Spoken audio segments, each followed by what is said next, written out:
So, hi, ravers of Eurovision Insiders. This is Kaleen. I'm representing Austria at this year's Eurovision in Malmö with my song We Will Rave. I'm sure you all heard it already. I hope you also like it.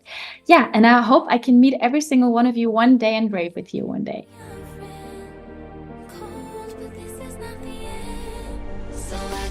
Firstly, Kaleen, how are you doing?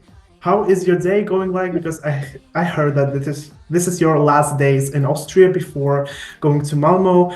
Are you excited? What's on your mind? Yeah, I'm very excited to go to Malmö this weekend already. It's a little crazy to say that, but yes, it's finally here. Today I'm having my farewell party in Vienna, so it will be also my first time performing the song in Austria. So I'm really excited about that. And yeah, of course, the last days in Vienna, I have to pack my bags, and I don't know how I'll do that, but I will manage hopefully. I have my last rehearsals coming up tomorrow. So tomorrow we're already flying to London again to come back again tomorrow to then, yeah, have the rest of the week in Vienna with some more performances. So yeah, it still does not stop, but it's so much fun, and I'm extremely grateful for every single day I get to experience this Eurovision rush. Yeah, and I mean, I'm very happy and very excited for your trip in Malmö, and I'm definitely sure that you are one of those who are less nervous about this because you have been doing Eurovision as a stand-in for a long time, and you definitely know how everything works. So yeah, many fans remember you from your stand-in rehearsals, especially your stand-in of Eleni Ferreira, your stand-in of at the Junior Eurovision 2022. So tell us, why did you decided to do stand-ins in Eurovision, and which one of it is your favorite? Ah, wow, tough question. So generally, as a stand-in on a Eurovision stage, I feel like you just have the best job you can have as a dancer, and in my case, as a singer as well. So it was best of both worlds combined on the greatest stage there is on the planet, which at that year was in Lisbon. And it was just a perfect fit for me as an artist and for me as a dancer and singer to be able to do that. Also to be challenged with not only one song, but I think I had 12, and I was the lead artist of 6 of them. So also to be challenged to learn Slovenian, to be challenged to learn Serbian, because back then, yeah, it was Hvala ne, and it was Nova Deka, I think was the name of the song. So I learned that as well, and I just remembered it was so much fun being able to do that, being able to, yeah, act like the artists themselves. And of course, Eleni was, yeah, it was such an honor to do her performance before she got to do her performance. And I still remember that moment where I just had so much fun doing it that I thought, okay, I really want to be on that stage myself one day. Yeah, so I took just every step that was necessary along the way. Also had disappointments, but now I'm here, and I'm extremely, extremely grateful for that. And yeah, here you are. We're having an interview with you as an Austrian participant representative. I think that is just meaning that this long way was totally worth it for you. And knowing that this way was with your song, Will Rave. You have been doing this dance moves, dance routine, and vocals in the same time. But yeah, We Will Rave is a song with on English, and in English we can definitely understand what is it about. But is it has any deeper meaning for you personally? I think every one of us can relate to the situation where the song is kind of based on. You're sad, you're maybe heartbroken, you feel displaced, you don't really belong. But then you have a moment, you have something in your brain that tells you, but wait, there is more to life than just, yeah, being negative, crying the whole day. You should get up, you should feel positive. Also about this situation right now, go to a community, go find a place where you can just still celebrate and enjoy life. And that's basically what We Will Rave is. So at the moment where the beat kicks in and we sing So I Go, Go, Go, we go to that place and we won't stop raving until we feel better and eventually just forget everything that's negative. I feel like this message is perfect for European audience. Everyone can relate it in some kind of way, at least. Yeah, that is the best choice for Eurovision. Well Yeah. done, Colleen. That is amazing. Well, of Thank you. course, when you have been announced as the Austrian representative, some medias reported that the actual winner of internal selection decided not to participate in Eurovision. So, do you have any information on that? And yeah, what did you felt when you finally got the news that you are going to Eurovision? Yeah, so I can confirm that that was a rumor. It did not Oh, happen like that.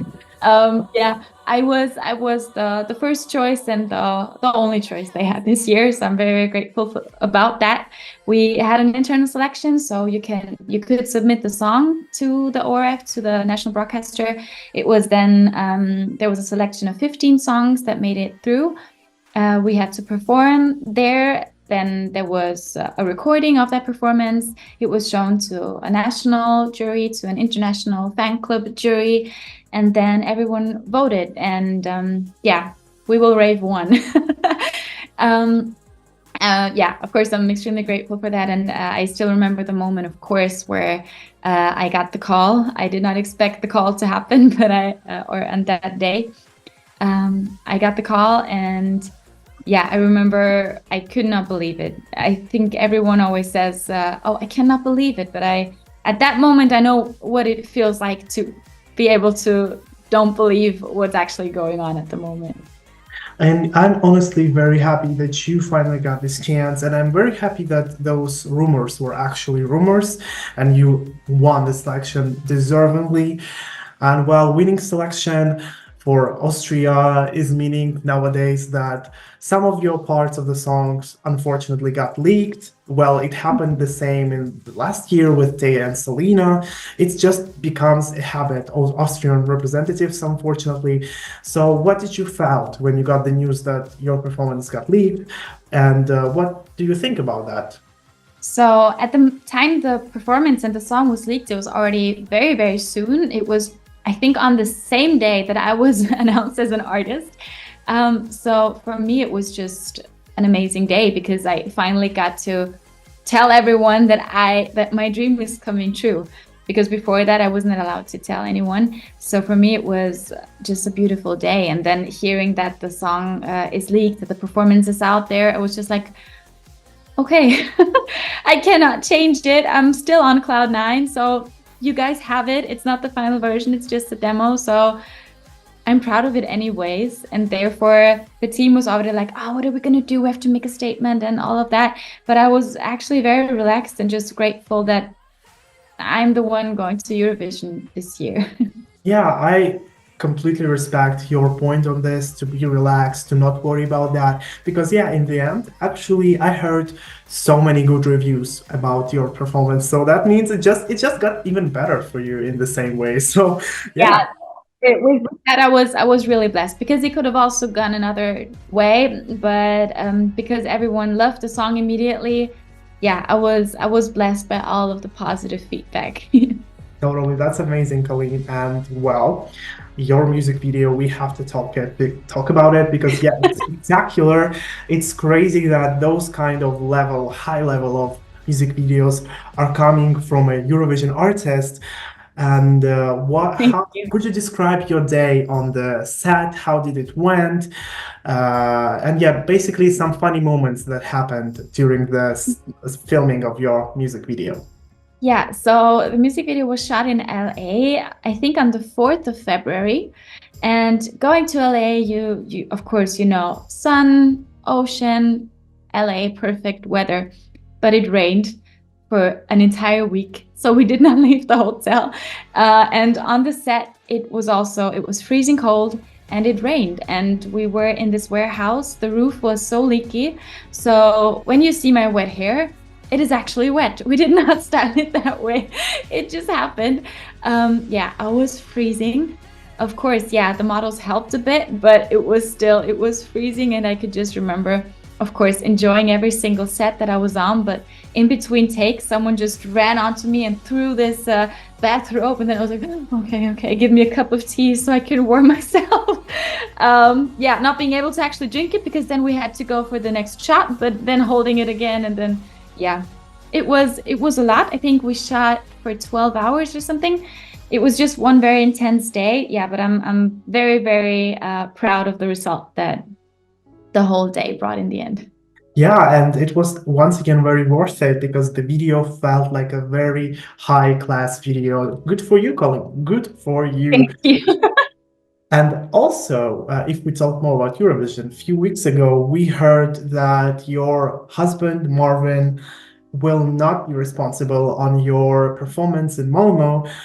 Could you share how was this decision taken and who is going to be responsible on your performance?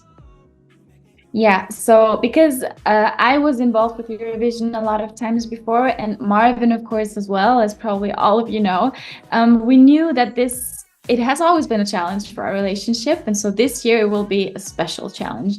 And therefore, we really wanted to consider every single thing within that challenge and then eventually decide, okay, maybe it's better if we have a relationship, if I can come to Marvin if I need a husband and not if I have a problem with my performance during that time in Malmö. So we decided to get Black Skull on board again, which was already on board of Marvin's team the last couple of years. So we still work together very closely. Also, of course, Marvin has input. I have a lot of input. I'm very hands-on this year, of course. Yeah, but eventually they're in charge. And yeah, I think it makes everyone the happiest. Yeah, totally. I think it's a very healthy decision to do it. And also, it's a great way to test your relationship. Yeah, so I totally agree with Yeah, you. if you want to test, one of you go to Eurovision, one of you stays at home. That's a very good time. Oh, oh my God. Yeah, totally. Also, I think we need to talk about your heavy dance routine and vocal in the same time because in Eurovision, it has been usually proven that it's basically almost impossible to combine those two things, like a heavy dance routine and vocals at the same time. But you are doing this very flawlessly. What is your secret on that? And do you have any advice to young dancers who may want to sing again and do singing as well, how to combine those two things? Thank you very much. That's a huge compliment. Yeah, it is hard. It is a challenge, but for me as an artist, it was always clear that that was what I wanted to do. If I go to Eurovision, I will dance just as much as I will sing. And I think my life prepared me perfectly for that because I grew up as a professional dancer and singer. It was always combined in my life anyway. So usually when I'm just a dancer on a stage, I always sing along loud. And when I'm a singer in a studio or whatever, I always move my body immediately and my head always remembers or already imagines the choreography. How could it be and how will it be? What could you do? And as a choreographer as well, you teach someone else a choreography, you're moving and you're talking at the same time. And therefore, your body, I think, gets used to not having as much air as it's supposed to have, and therefore dealing with it. And also, of course, I have a gym routine. At the moment, not because it's impossible, but I think the previous years prepared me a lot for that. I went to the gym every day, on the treadmill or on the Stairmaster for at least half an hour, only breathing through my nose. That's also something that I started to do, I think, about a year ago. And that also helps because, yeah, you just get less air. So you condition your body to work in whatever conditions. So, yeah, I think it's just a step-by-step process and eventually just, yeah, training yourself to do what you love to do. Yeah, I think having this kind of experience and also having fun is in the same time is a very important thing. And you also doing it flawlessly, just step by step. You have been mothering and mothering every time. That is incredible, Kaleen. Oh, thank you. And well, your performance in Malmö is something that we really just can't wait to see. And we would love to know what 3 words would describe your performance. Could you share some 3 words? So I think it will be very energetic, of course, like the song is. It will be positive, party. That's one word for me. And yeah, dance. If that's possible, yeah. Just dance, powerful, positive, everything that the song is basically, of course. Yeah, and everything that this song needs. Great way to do it as well. And we also have to talk about this thing which happened at the London pre-party during your performance. You had a dress malfunction. So what did you felt at that time, and what are your feelings afterwards? So at that moment, I just remember thinking, I really wanted to go full out, and now I can't because I just have this situation going on. Yeah, but I just gave it my all anyways, and I had to laugh so much in the end. I went off stage and I just could not stop laughing because, yeah, you cannot change it. If it happens like that, you have two options. Either you keep on going or you run off stage and cry, which did not even appear in my mind at that moment. It was just, okay, let's do it that way then. And even though it happened, I still remember that exact performance as something extremely positive. It's a positive memory in my mind and not something I want to forget.